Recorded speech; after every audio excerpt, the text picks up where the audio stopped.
In the last video, I don't think I did a good enough job of tackling the different kinds of loss and their effects on us. So this is what we'll be talking about today. Coming up next, we'll be looking at some different types and kinds of loss, their effects on us. And lastly, I'll be sharing with you what I believe to be an example of one of the best kinds of initial treatment you or I would need when processing any form of loss. Keep in mind that our conclusion today, as far as coping mechanisms go, is like the ambulance ride where they apply first aid to keep you alive. This isn't the clinic or the emergency room of the hospital. So I consider this to be first aid level information for two reasons. Number one, my answer today is not all encompassing. It will not fix everything.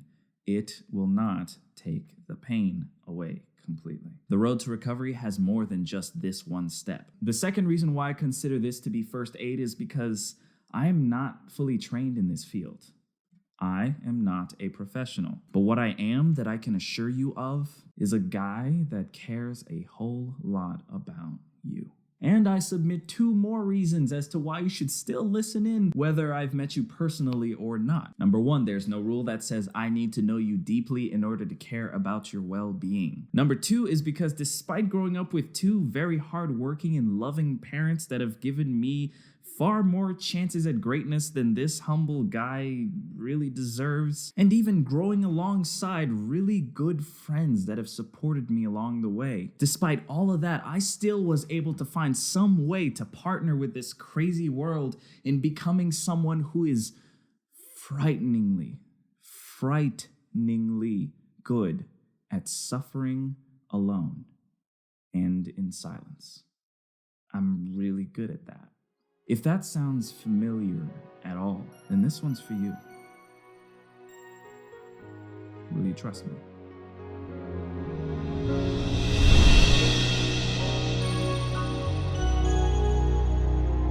Welcome to Lessons from the Mundane, or LFTM, the show where you and I are able to glean life-giving lessons from everyday things all around us, otherwise known as the mundane. My name is Jason, or you can call me Jace, and I am a fellow believer in living a life of abundance and fulfillment. Something I truly desire to share with you. A few months ago, I had the immense privilege of meeting someone whom I intend to cherish as a dear friend till death can't us part. You heard what I said. For this video, we'll refer to her as Scout. Yet again, I had nothing to do with the choosing of the name, but some of you may recognize the character from a very popular book.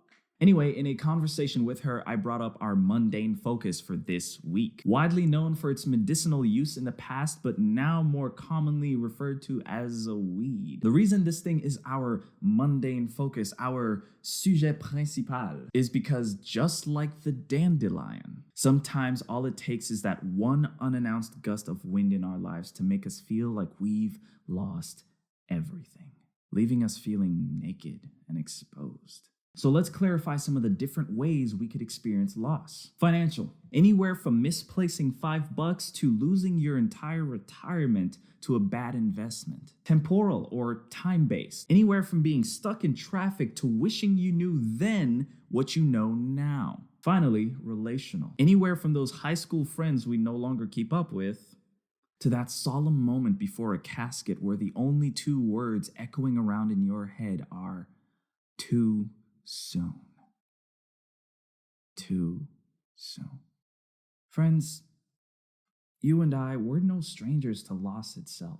But each one of us have our own unique reflexes and responses to losing something or someone that is precious to us. So what are some possible effects of loss? For financial loss, we can either become selfish hoarders with a victimhood mentality or grow into financially literate and capable stewards of money.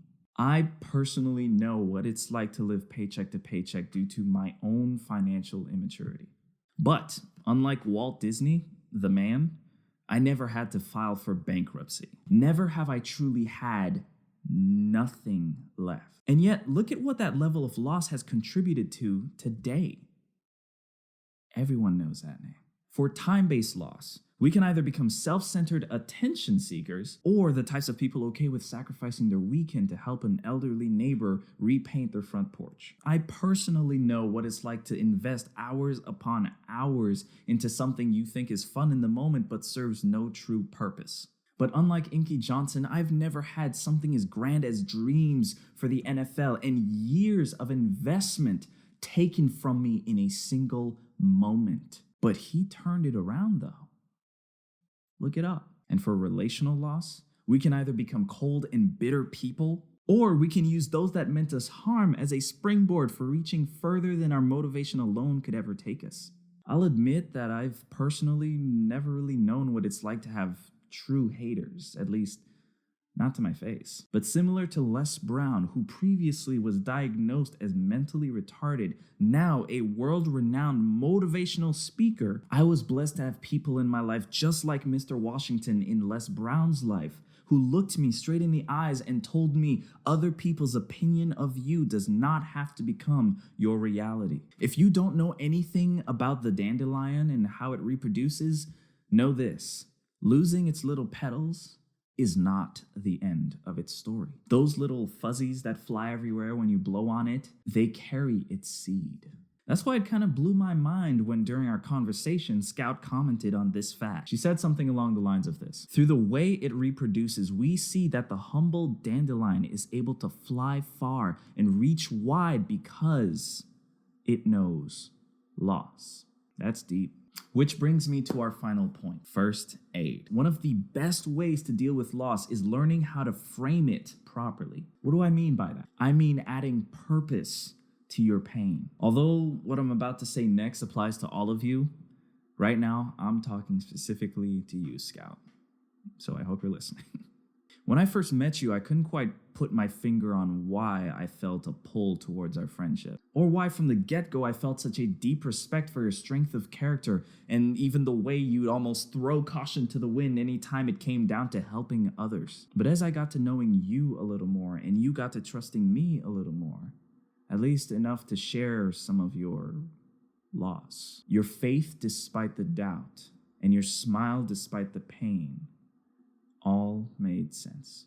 Friends, me, you, Scout, we're no strangers to loss. But after you've taken some time to grieve whatever it is that's been taken from you, don't forget the next step of deciding why it will be a reason for growth. Your growth. The how, we don't usually know everything about that at the beginning. It usually comes along as you progress.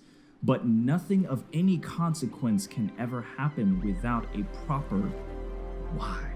So even though they are usually trampled underfoot or mowed over because they are so mundane, their lessons forever remain. My name is Jason, or you can call me Jace. This was LFTM, or Lessons from the Mundane. And I speak favor and fulfillment over your life.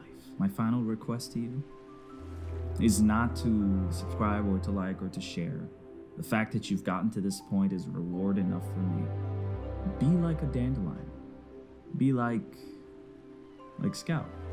And when life scatters your hopes and dreams with a random breath, use it to expand and to grow.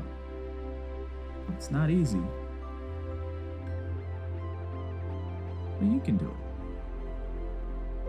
Now, for the people whose futures depend on you, you've got to do it. So let's do this together. But for now, I'll be seeing you. Take care, guys.